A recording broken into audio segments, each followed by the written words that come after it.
Nessa semana nós teremos uma agenda econômica que pode trazer altíssima volatilidade na Bolsa de Valores. Bem-vindo ao canal Top Ações.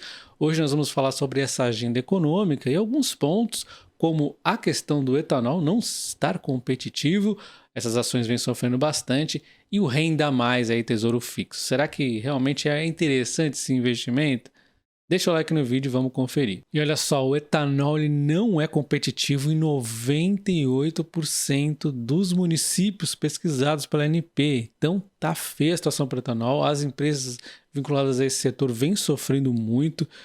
A gente pode observar que, bom, assim, a grosso modo elas vão acabar concorrendo aqui com os carros flex, né? Quem vai por aí gasolina ou etanol, e ele precisa ter aquela proporção de 70%, né? A gente pode observar que o etanol foi mais vantajoso do que a gasolina em 12 semanas de 2022, então a maioria a gasolina ganhou aqui, que está o preço da gasolina de verde, de azul a paridade, né, onde o etanol deveria estar nessa linha para ser justo, e aí várias vezes ele está acima, né, mais caro aí o etanol, né?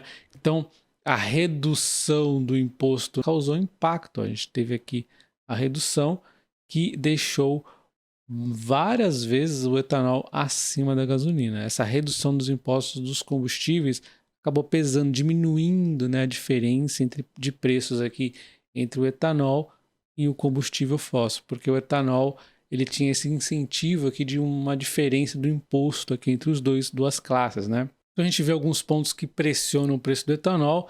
Eles comentam aqui que a isenção de impostos federais, que vai até dia 28 de fevereiro, está causando essa pressão nesse momento. Então, talvez clareie as coisas depois aí de fevereiro, né? A entre-safra da cana, quando a vantagem do etanol normalmente é pior, né? Ela dá uma piorada. A demora no repasse das reduções de preço da etapa da produção e a defasagem da gasolina em relação ao preço internacional, porque sim, está acontecendo um pouco de defasagem, mas não é tão grande, está em cerca de 5% nesse momento. Então, a coisa pode piorar quando? Se realmente houver um controle de preços na Petrobras, tende a deixar em dificuldade aí várias empresas aí do etanol, a não ser que eles causem aí, criem aí algum benefício adicional para compensar isso. Eu acho até um pouco difícil, né? Porque nós vimos lá que no governo Dilma, muitas empresas de etanol elas sofreram muito junto aí, né? Com a Petrobras sofrendo, elas sofreram junto. Então é bastante séria essa situação. E observando aqui um pouco mais sobre as empresas do etanol, a gente começa aqui com a Vibra, e a Vibra, ela não tem tanta exposição assim ao etanol como as outras que eu vou comentar, porque ela está se movimentando agora na produção do etanol via parcerias, mas ela é mais aqui vinculada na questão do estoque. Então a gente viu o resultado anterior, ela sofrendo muito, mas é algo passageiro, ela não vai sofrer tanto como as empresas aí mais produtoras mesmo. Mas de qualquer forma, ela tem a distribuição, então ela está aqui com o preço, ela vem sofrendo bastante as cotações e hoje está com preço teto de 26,02 na plataforma Investidor 10, que tem uma margem, né, de 62,5%. Então, ela tem um dividendo interessante previsto aqui de 9,7% aproximadamente, bastante legal. Nós temos aqui a Raízen, e a Raízen ela tem um pouco de proteção, ela tem produção sim de etanol, mas ela tem um pouco mais de proteção ainda que outras, porque primeiro, ela tem um etanol com preço diferenciado, ela tem também energia dentro dela, né? Ela tem uma série de outros pontos que dão a ela uma certa resistência, mas ainda assim as cotações caíram de monte, e ela está aqui com preço teto, ao ponto de ela nem é uma excelente pagadora de dividendos, mas ela está ficando tão barata que o preço teto dela está em 13,11, já está aí, ó, 9% abaixo apenas, né? Então tá quase aí no preço teto raiz, né? Mas a gente tem que pensar nela como uma empresa de crescimento de dividendos, então a tendência aqui é esse dividendo crescer ao longo dos anos com uma série de entregas que ela tem, inclusive o etanol de segunda geração, que o pessoal meio que parece que ignora isso, né? Muito potencial na raiz, inclusive na questão energética. Nós temos aqui a São Martinho, aí já é mais exposta à questão do etanol, está abaixo aqui do preço teto, 17,27, então teria que cair 28 aqui para ficar no preço teto de 6%. E no último ano a Vibra caiu 25%, enquanto a São Martinho caiu 31% e a Raízen caiu 43,5%. No meu entendimento existe um exagero aqui, principalmente na Raízen, por conta de tudo isso que eu falei, né? Uma empresa aí bastante diversificada, porém Diga-se de passagem, como ela tem um IPO recente, sempre tem aquele oba-oba inicial, né, que também ajuda aí a ter mais margem para queda. Foi o que aconteceu, eu acho que ela está bastante barata e vem aqui aguentando. Será que ela fez um fundo? Vamos conferir aí depois os resultados trimestrais. Hoje tem que falar de Petrobras. A Petrobras vinha naquela queda, depois aí do nome Jean Paul Prats, depois que ele assumiu ele mudou um pouco o discurso, falou que não era bem assim, o mercado não entendeu direito. O mercado fingiu que acreditou, as ações subiram muito, também ela está tão barata, a Petrobras é ridiculamente barata, o mercado deu essa fezinha nela, mas o conselho aqui aprovou por unanimidade Jean Paul Prats. Saberíamos que ele entraria, mas puxa, por unanimidade ninguém falou lá, não, eu sou contra. Eles acabaram de aprovar sem ninguém contestar, a raposa tomando conta do galinheiro. Então assim, será que essa raposa realmente está regenerada? É difícil, porque está no instinto dela, no caso aqui do Jean Paul Prats, o populismo. Será que não vai comer todas as galinhas? E agora falando do Tesouro Rende a Mais, que o pessoal ficou muito animado com isso, vai entrar em segunda em vigor. Eu acho não é grandes coisas isso aqui, reduziu a taxinha lá no longo prazo, né? Então, aquela taxinha de 0,2 que ninguém dá muita bola, mas olha o que acontece no longo prazo, né? Em mais de 30 anos aí fica mais de 6%, 7% aí quase, então é realmente muito representativo. E essa daqui ela tem uma taxa até maior no curto prazo, mas olha, no curto não, né? No médio, porque aqui 10, 11 anos ainda está com uma taxa alta e depois ele vai ficando a mais baixa a partir dos 20 anos, olha só, ficando mais baixa até zerar. Mas é no longuíssimo prazo, só que essa taxinha de 0,20 é aquela taxinha pequenininha, mas tem um imposto, e esse imposto é igual, esse aí que o governo não abre mão. Eu preferia ver prêmios menores e sem IR, porque o IR ele bagunça tudo. Você não tem uma previsibilidade de quanto você vai receber de verdade. Você não tem.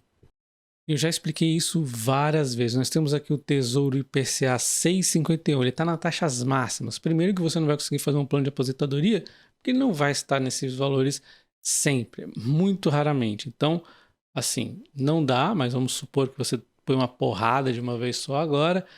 Temos que considerar a inflação. A inflação é altíssima e dentro dessa inflação se cobra imposto, então você não é corrigido 100% pela inflação. A matemática diz isso. Nós vamos fazer aqui um cálculo de juros compostos para ver o quanto valorizaria aí nessa taxa de 6,51. Valorizaria R$100, viraria 187, mas teve a inflação, né, como nós vimos aqui, que transformou nos últimos 10 anos, R$100 agora teria que ser 181. Né? Então, simulando essa inflação do passado, mais a taxa de hoje, aí, bônus de 6 e pouco, que é uma taxa inverídica aí por longo prazo, não vai ficar assim sempre, mas tudo bem. E agora é a parte que eu faço a simulação matemática e mesmo assim as pessoas, algumas, vêm aqui e falam que 1 mais 1 não é 2, né? Mas enfim, R$100 investido então inicialmente aí no dia de hoje, nessa taxa que não deve se manter assim, então é uma promoção por tempo ilimitado, 87, 88 aqui que daria, né, no acumulado aí, como nós vimos lá na tabelinha de juros compostos, 81,13% foi a inflação do último 10 anos, a gente vai só replicar aqui para ver os números como ficam, daria uma valorização então de 169%, porque afinal é IPCA mais a taxa, só que tem aquela taxinha de desconto aí de 0,2%, 5,38 aqui, 24,54 é o IR, né? E aí nós temos também o novo líquido, então, de 139% de valorização, né, em relação aos R$100. Só que tem a inflação de 81,13%. Você desconta isso, vira R$132, 32% de valorização nos últimos 10 anos, nos próximos 10 anos, se repetir esse cenário aqui, o que não deixa de ser ruim, né? Até uma boa rentabilidade por estar garantida e renda fixa e tudo mais, porém não é aquela mágica, não adianta você ficar se iludindo com 139 ou com 169, esquece isso, é 32% e não tem muito como tirar além disso. E agora, para te mostrar que o IPCA mais 6,51 ele não te dá inflação 100% mais 6,51, você não ganha isso porque o IPCA tem imposto. Eu já disse isso inúmeras vezes, vamos mostrar novamente. Então aqui, numa inflação, ao invés de 81, 120%, por que não nos próximos 10 anos? O Brasil é um país de inflação também, então 120%. Olha o que vai acontecer aqui com o bruto, ele vai subir. Mas olha o que vai acontecer com o final real, vai diminuir, né? Então olha só, o bruto foi para 307, uau, 207%. Aqui foi para 171, já líquido de IR e tudo mais, né? Belezinha. Só que aí a gente tem inflação para descontar. E aí o ganho foi para 23,4. então o IR cobrado sobre a inflação vai comer a sua rentabilidade verdadeira. Ponto final. Então todos esses discursos que rondam a renda fixa, muitos deles é uma grande mentira, tá? Bom, então seguindo aqui para a agenda econômica da semana, nós temos na segunda-feira o relatório Focus, que às 8h25 é divulgado, traz alguns dados aqui do Brasil, pode trazer alguma volatilidade, mas pela agenda que nós temos aqui, eu acho que não deve trazer grandes surpresas. Às 9 horas nós temos o IGPM, 22h30 nós temos dados da indústria aí, PMI industrial em manufatura na China. Pode trazer alguma volatilidade também no dia seguinte, né, já que é às 10h30. Na terça-feira nós temos às 7 horas da manhã o PIB da Europa, também pode trazer volatilidade. Ao meio-dia nós temos a confiança do consumidor. E às 22h45 nós temos mais dados do PMI industrial da China, tá? Vai oscilar no dia seguinte provavelmente, né, já que é de noite. E aí na quarta-feira o negócio fica bravo, né? Quarta-feira nós temos às 7 horas da manhã o índice de preços ao consumidor na Europa, nós temos a taxa de desemprego na Europa também, já abre o dia então com esses dois indicadores adicionais, e aí às 10h45 nós temos a fala do Banco Central, ao meio-dia nós temos oferta de emprego nos Estados Unidos, meio-dia e meio nós temos divulgação de estoque de petróleo, aí muda mais para as petrolíferas, né, e tal. E aí, às 16 horas é o grande momento, né? Os juros da taxa de juros aí dos Estados Unidos vai ser divulgada, né? É esperado um aumento de 0,25, então está uma desaceleração nesse aumento da taxa de juros. Quase todo mundo aí do mercado esperando apenas 0,25. Muito provavelmente vai ser isso mesmo, mas caso exista uma surpresa, e aí vai dar ruim, né? O discurso do Fed ao longo desse tempo foi que ele ia ler, né, os dados econômicos para decidir quanto ele ia aumentar as taxas de juros. E a expectativa é que aumente apenas 0,25 mesmo, deve ser o provável, mas caso não faça, vai ser muito caos aqui, vai ser o caos geral. Além disso, às 16h30 nós temos aqui a coletiva do FONC, que aí vai trazer algumas informações que podem também trazer algum impacto, né, no discurso deles aí. E às 18 horas nós temos os juros aqui no Brasil, a Selic, né, vai ser divulgada aí, deve se manter em 3,75, sem grande surpresa, que praticamente todo mundo imagina isso, né, mas também, se tiver uma surpresa, vai mexer, mas acredito que não. Também temos os dados do Facebook, né, o resultado trimestral aí na quarta, pode mexer aí as ações também, principalmente as de crescimento, né. E aí na quinta-feira nós temos às 10h15 a fala do Banco Central Europeu e a taxa de juros. Essa fala do Banco Central vai se estender aí, então pode trazer uma volatilidade aí na manhã. E aí a taxa de juros eles estão esperando um aumento de 0,50, né, indo para 3. Isso aqui pode mexer muito também na bolsa, mas é provável que siga aí o esperado. 10h30 nós temos o pedido de desemprego nos Estados Unidos, também pode mexer. Às 10h45 nós temos o PMI da China, que deve ser divulgado também, mexendo provavelmente no dia seguinte, se for previsto aí, né? Nós também temos o resultado do Google, da Apple e da Amazon aí, também podendo mexer aí nas ações de crescimento. Na sexta-feira nós temos às 10h30 a taxa de desemprego dos Estados Unidos, né? Esperado aqui ir para 3,60. Se tiver uma surpresinha aqui também pode mexer, a depender dos discursos do Fed, da taxa de juros americana, tudo se interliga, né? A gente vê esse relatório aqui, pode dar uma mexidinha também, tá? Também é importante a gente complementar com as ações que devem divulgar o resultado nessa semana, né? Nós temos aqui no Brasil a Home, no quarto trimestre de 2022, na terça-feira após o pregão, não deve mexer com as outras ações, enquanto no Brasil aqui também temos o Santander antes, né, do pregão, o quarto trimestre de 2022 na quinta-feira. Então já soma aí com uma série de outras coisas que acontecem entre quarta e quinta, vai trazer bastante volatilidade, porque o resultado do Santander, o mercado não só mexe com o Santander, já como começa a pensar para todo o setor financeiro, principalmente os bancos e principalmente mais ainda o Bradesco. Então tá todo mundo de olhos arregalados aqui para o Santander.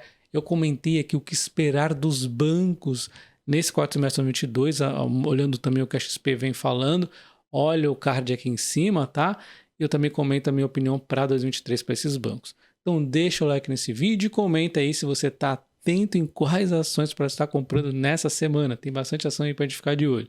Um abraço, até o próximo vídeo. Valeu!